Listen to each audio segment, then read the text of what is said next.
Hello good morning दोस्तों, कैसे हैं आप लोग। आप सभी का स्वागत है एक और नई क्लास में। तो दोस्तों आज का ये हमारा क्लास होने वाला है क्लास 8 का चैप्टर 1 का महत्वपूर्ण जो टॉपिक है हमारा वो सहचार्यता। ठीक है, सहचार्यता के बारे में आज मैं आपको बताऊंगा कि क्या होता है सहचार्यता और उनका जो है हम लोग प्रयोग कैसे करने वाले हैं चैप्टर 1 में, जो कि हमारा परिमेय संख्या, तो उसमें हम लोग इसका उपयोग कैसे करेंगे तो वो मैं आपको बताने वाला हूं। तो ये आज का क्लास काफी इंटरेस्टिंग होने वाला है, तो आप लोग जल्दी जल्दी वीडियो को लाइक कर दीजिए और चैनल पर नए हैं तो चैनल को सब्सक्राइब कर दीजिए। तो चलिए आज के क्लास की हम लोग शुरुआत करते हैं। तो इसमें हमारा जो है आज का टॉपिक रहने वाला है सहचार्यता, यानी इसको हम लोग सहचारिता भी बोल देते हैं। ठीक है, ये भी इसका दूसरा नाम हो गया। ठीक है, तो सहचारिता सबसे पहले हम लोग समझेंगे कि होता क्या है। ठीक है दोस्तों, यदि हम किसी भी तीन संख्या को उनके अलग अलग ग्रुप में अगर बांटकर उनका योग करते हैं या घटाव करते हैं या गुना करते हैं या भाग करते हैं तो उनके मान में कोई परिवर्तन होता है या नहीं, ये हम लोग जानने वाले हैं सहचारिता के अंदर। ठीक है, तो इनका सहचारिता में ये होता है कि जैसे कोई ए संख्या है, ठीक है, उनको जोड़ना है बी प्लस सी के साथ। ये इन दोनों का एक अलग ग्रुप है और ये अलग ग्रुप है। ठीक है, ये हमारा हो गया ए कोई संख्या है, उसको हम लोग जोड़ेंगे बी प्लस सी के साथ। तो क्या ये बराबर होगा ए प्लस बी का समूह। ठीक है, उसमें अलग किसको करना है, सी को।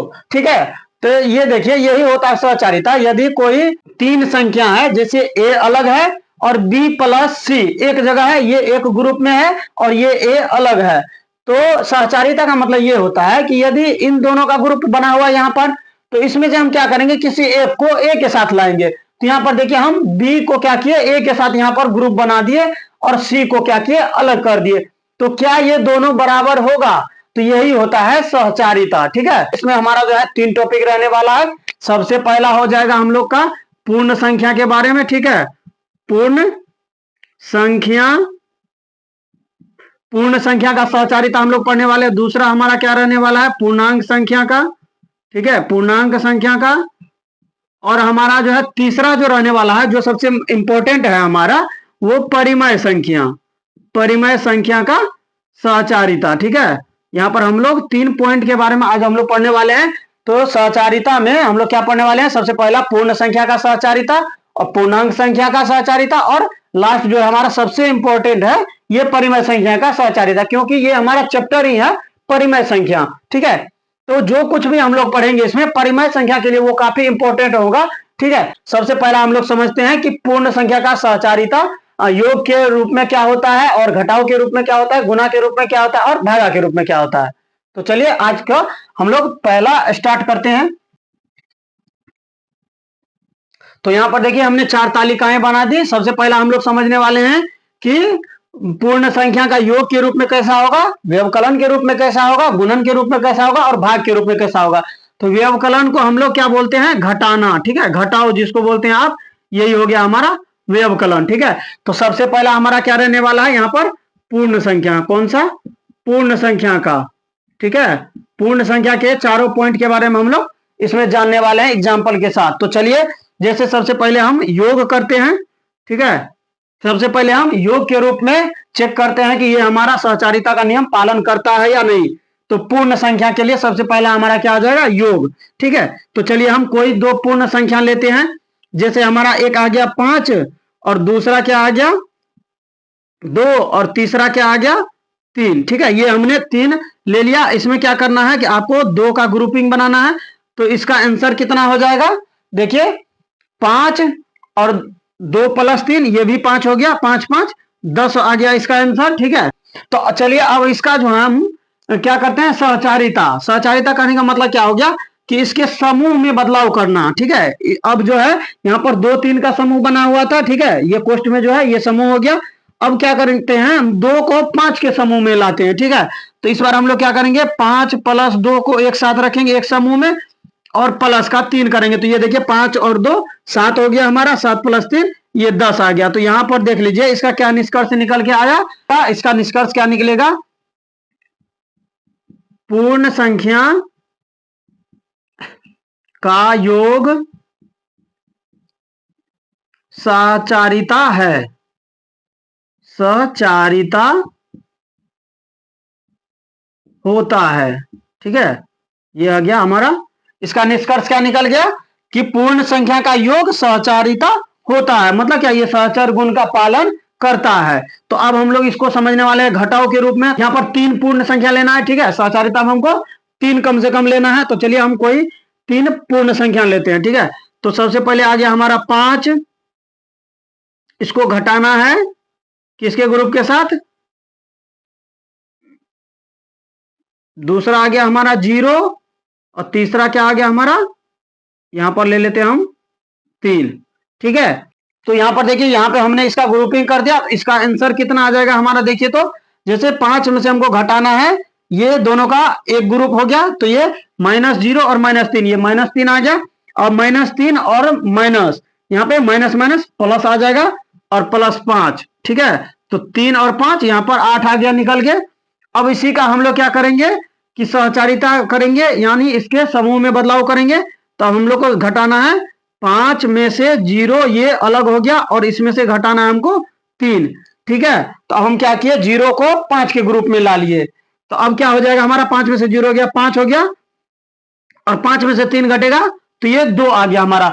तो यहां पर देखिए, जैसे हम लोग इसके ग्रुप में बदलाव करते हैं, तो ये सहचारिता गुण का पालन नहीं करता है। यहां पर आ गया हमारा 8 आंसर, और यहां पर क्या आ गया, 2 आंसर आ गया, जबकि संख्या सेम है, बस उसके क्या किया, हम समूह में बदलाव किए, तो ये हमारा सहचारिता गुण का पालन नहीं किया। तो चलिए इसका आंसर क्या हो जाएगा, निष्कर्ष कि पूर्ण संख्या का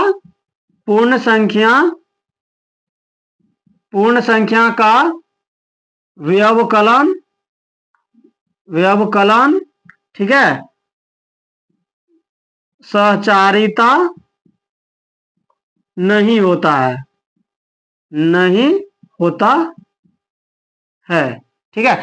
तो इसमें हमारा निष्कर्ष क्या निकल के आ गया, पूर्ण संख्या का व्यवकलन सहचारिता नहीं होता, मतलब क्या, ये सहचर गुण का पालन नहीं करता है। यदि कोई 3 पूर्ण संख्या को हम लोग घटाव करते हैं, तो ये अपने ग्रुप में चेंजिंग के बाद ये हमारा क्या आता है, अलग अलग आंसर आ जाता है, ठीक है, ये गुण का पालन नहीं करता। तो अब हम लोग समझने वाले गुणा का, ठीक है। तो जैसे कोई 3 पूर्ण संख्या आप ले लीजिए, जैसे हमने एक पूर्ण संख्या ले लिया 5, ठीक है, इसको गुना करना है 3 गुना 5 ले लेते हैं, ठीक है। यहां पर भी हम कोई दूसरा संख्या ले लेते हैं, यहां पर हम 2 ले लेते हैं, ठीक है। तो अब देखिए, यहां पर 3 हमने क्या ले लिया, पूर्ण संख्या ले लिया। तो अब हम लोग इसका गुना करेंगे, तो ये देखिए 3 और दूना 6, ये 6 आ गया, और 6 गुना 5, 6 पंच 30 आ गया हमारा। अब इसी के ग्रुप में हम लोग बदलाव करते हैं, ठीक है। तो अब क्या करेंगे, 5 को हम लोग क्या करेंगे, 3 के साथ करेंगे, तो ये 5 और 3 एक साथ कर देते हैं, और 2 को अलग कर देते हैं, ठीक है। तो ये हमारा हो गया सहचर, ठीक है, गुण। तो अब इसका क्या आ गया आंसर, इसमें हमारा क्या आ जाएगा, 5 तिया 15 और 15 दूना 30, ये देखिए दोनों जगह आंसर हमारा एक जैसा आ गया। तो ये सहचर गुण का पालन करता है। तो यहां पर हम लोग का निष्कर्ष क्या हो जाएगा, पूर्ण संख्या का गुणन सहचर गुण का पालन करता है, या सहचारिता होता है, ठीक है, होता है। तो ये हमारा निष्कर्ष निकल के आ गया गुणा के लिए, ठीक है। अब हम लोग समझने वाले हैं भागा को, ठीक है। तो जैसे कोई पूर्ण संख्या आप लीजिए, 3 पूर्ण संख्या, जैसे हमने ले लिया 8 भागा 5 भागा 3, ये हमने ले लिया, ठीक है। तो यहां पर देखिए हमने 3 पूर्ण संख्याएं ले ली, एक ले लिया हमने 8, उसमें भागा करना है 5 भागा 3 से, ठीक है। तो इन दोनों का ग्रुप हमने इस बार एक साथ बनाया, तो इसका आंसर कितना निकल के आ जाएगा, 8 में भागा करना है कितना, 5/3 से, मतलब क्या 8 भागा 5/3 लिखा हुआ है ये, ठीक है। तो अब इसमें हमारा क्या आ जाएगा आंसर, 8 गुना 3/5, ये हमारा कितना आ गया, 24 बटा कितना आ गया, 5 आ गया, ठीक है। ये हमारा आंसर कितना निकल के आ गया, 24/5। अब इसी का हम लोग क्या करते हैं, सहचारिता करके देखते हैं, इसके ग्रुप में बदलाव करके देखते हैं। तो हमारा क्या आ जाएगा, 5 को हम लोग 8 के साथ रखते हैं, तो 8 भागा 5, उसमें भागा करना है 3 से। तो इस बार हम लोग देखते हैं, तो ये हो गया 8/5, और इसमें भागा करना है कितना, 3 से। तो ये हो जाएगा हमारा 8/5 गुना क्या आ जाएगा, 1/3, ये हमारा हो गया 8/15, ठीक है। तो यहां पर देखिए हमारा जो है दोनों आंसर अलग अलग आ गया। तो ये भाग जो है, ये पूर्ण संख्या का भाग सहचारिता गुण का पालन नहीं करता है। तो इसका निष्कर्ष क्या निकल के आ गया कि पूर्ण संख्या का भाग सहचारिता नहीं है, सहचारिता नहीं होता है। तो ये देखिए हमने बारी बारी से पूर्ण संख्या का समझा, एक बार योग करके, एक बार व्यवकलन करके, एक बार गुणन करके, एक बार भाग करके। तो इसमें देखिए क्या निष्कर्ष निकाला हमारा, योग के लिए जो है ये सहचार्य है, ठीक है, और व्यवकलन के लिए सहचार्य नहीं है, गुणन के लिए सहचार्य है और भाग के लिए सहचार्य नहीं है, ठीक है। तो ये हमारा हो गया पूर्ण संख्या का, ये हमारा पहला हो गया, ठीक है। इसको आप लोग जल्दी जल्दी लिख लीजिए।